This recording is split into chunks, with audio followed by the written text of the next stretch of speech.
గత 10 రోజులుగా రాష్ట్ర ప్రభుత్వం తీసుకొచ్చేటటువంటి కొత్త జిల్లాల ఏర్పాటు అనేటువంటి అంశంలో అన్నమయ్య జిల్లాలో ఉన్నటువంటి రాజంపేట, కోడూరు, రాయచోటితో పాటు బద్వేలును కూడా కలిపి జిల్లాగా మారుస్తా ఉన్నట్లు ప్రకటనలు వెలువడతా ఉన్నాయి.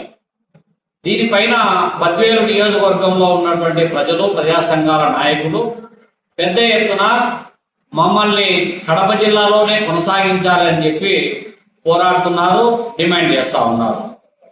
ఇందులో ఏమంటే రాజంపేట జిల్లా కేంద్రంగా ప్రకటిస్తే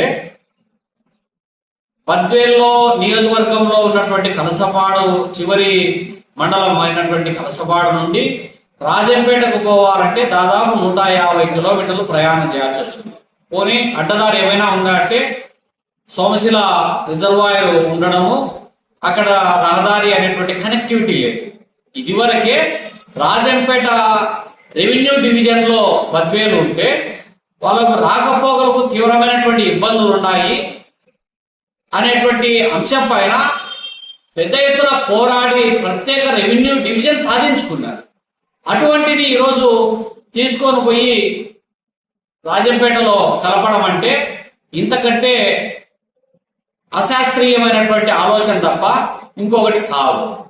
దీనిపైన ప్రకటన వెలువడి ప్రజలు పెద్ద ఎత్తున ఆందోళన చేస్తా ఉంటే ఇటు అధికార పార్టీ తెలుగుదేశం కానీ అటు ప్రతిపక్ష పార్టీ వైసీపీ కానీ ఏం మాట్లాడట్లే.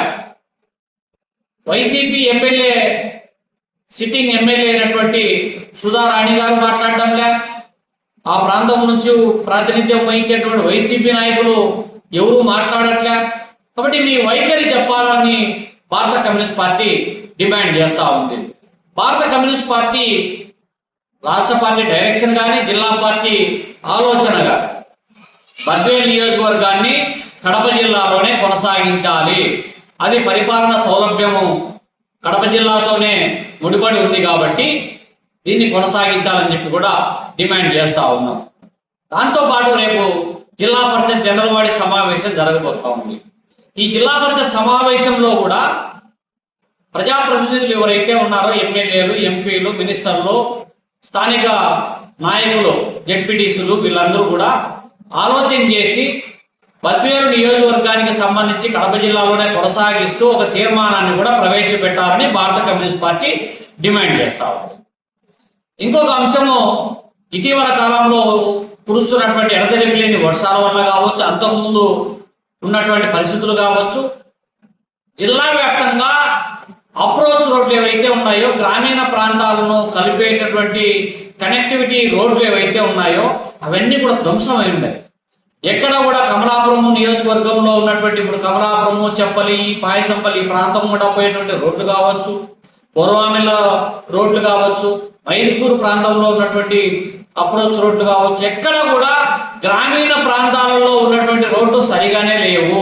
దానితో ఇప్పుడు ఏం చేస్తున్నారు, ఈ ఇసుక లారీలు ఆయా ప్రాంతాల నుంచి వచ్చేటువంటివే ఓవర్ టన్నేజ్ తో, సామర్థ్యానికి మించి ఓవర్లోడ్ తో పోవడం వల్ల రోడ్లన్నీ ధ్వంసం అవుతున్నాయి, గుళ్ళవుతున్నాయి, గుంతలు అవుతున్నాయి. గ్రామాలలో నుంచి వచ్చేటువంటి ఎవరైనా ప్రెగ్నెన్సీ ఉన్నటువంటి మహిళలు ఎవరైనా ఆటోలో ప్రయాణం చేస్తే ఆ గుంతలకాడికి వచ్చేటప్పటికే ఫ్రీ డెలివరీ అయ్యేటువంటి ప్రమాదం ఉంది. కాబట్టి దీనికి సంబంధించినటువంటిది నిర్దిష్టమైనటువంటి నిధుల కేటాయింపు జరగాలి.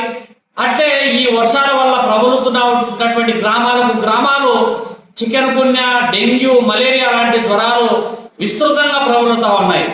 ఈ క్రమంలో నిర్దిష్టమైనటువంటి చర్యలు తీసుకోవాల్సినటువంటి అవసరం, బాధ్యత ఉంది.